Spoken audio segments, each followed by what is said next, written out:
So ito nga mga kabayan, minsan ito ang kinababahala ng ating mga baguhang OFW na sa loob ng eroplano ay sila ay magsi-CR. Siyempre, hindi pa po natin alam kung paano ito bubuksan at minsan kung paano ito isasara sa loob. At insidenteng hindi natin alam kung paano nga ba ito bubuksan, katulad ng pangyayari ng isang OFW na nag-CR at nagkakatok na at para siya ay pagbuksan ng pinto. Katok na siya. Wala ba yan? Hindi.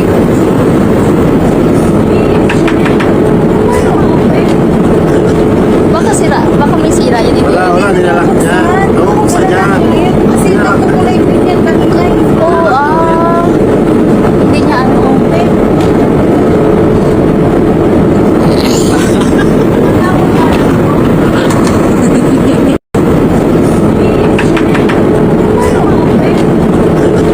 Baka sira. Baka may sira yan. Wala, nilalak niya. Oo, buksan niya. Kasi ito ko kulay green yan kanina. Oo, hindi niya ano.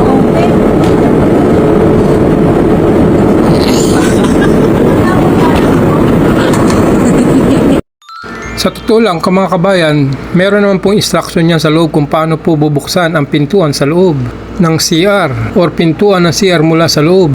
Meron naman po tayong makita sa loob na parang nilalak na nakasulat na vacant or occupied para po mabuksan ninyo ang pintuan at makalabas po tayo. At pag na-switch nyo na yun, kailangan nyo nang i-push ang pintuan at kusa na po itong magbubukas. Kaya ito mga kabayan, meron pong tips ang isang ating flight attendant kung paano magbukas at magsara ng pinto sa loob ng eroplano at tamang paggamit sa loob ng CR, lalo na kung tayo po ay nakakaramdam na ng kalikasan. Alright guys, just a little bit tutorial of how to open the lavatory door. Okay, if it's green, please make sure it's green and you just push over here.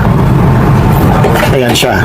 Okay, there, then close it, just let it slide. To lock it, okay, make sure you slide this.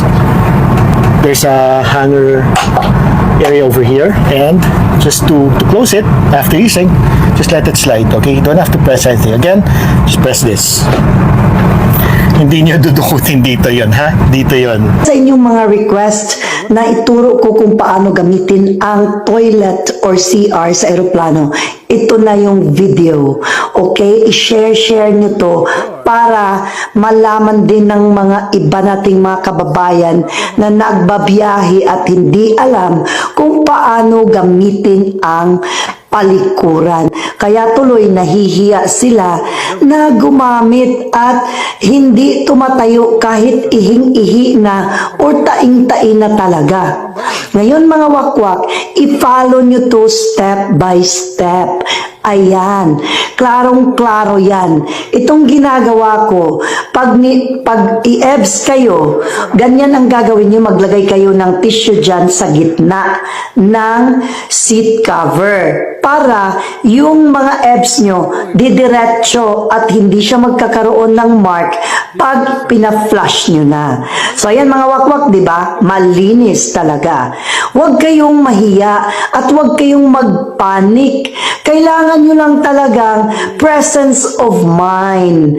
Okay? Presence of mind lang talaga ang kailangan.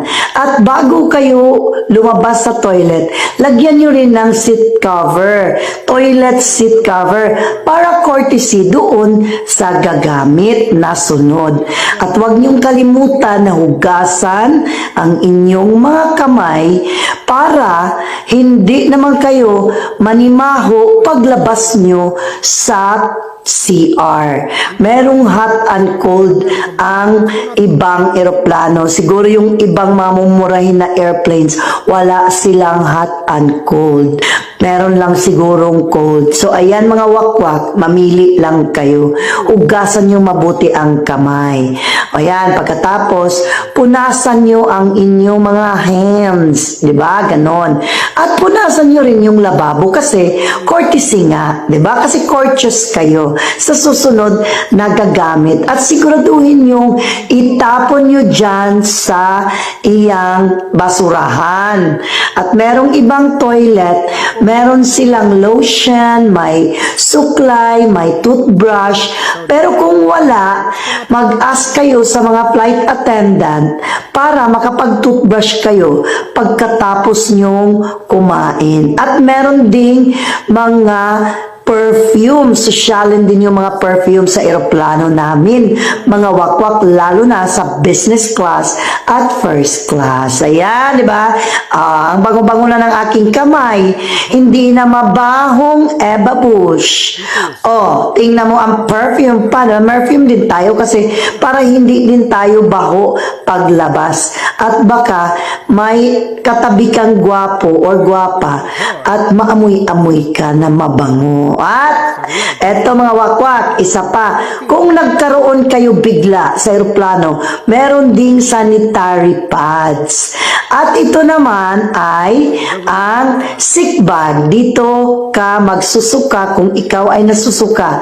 Makikita mo rin ito dyan sa iyong upuan. At kung wala, mag-ask ka sa flight attendant. O ayan mga wakwak, sobrang very easy lang. Kaya wag na kayong manginig. Wag na kayong mag-hold sa inyong ihi at ebs. Pumasok na kayo sa toilet or CR. So ito nga mga kabayan, na wag po tayong kakabahan at wag po tayong basta magpanik. Kailangan lang po natin na basahin ang tamang instruction na nasa loob po ng CR or nakalagay sa loob ng pintuan ng CR ng eroplano, na hindi po tayo magaya sa naging karanasan ng kababayan nating OFW na kumakatok lang siya sa CR para pagbuksan dahil hindi nga po siya makalabas.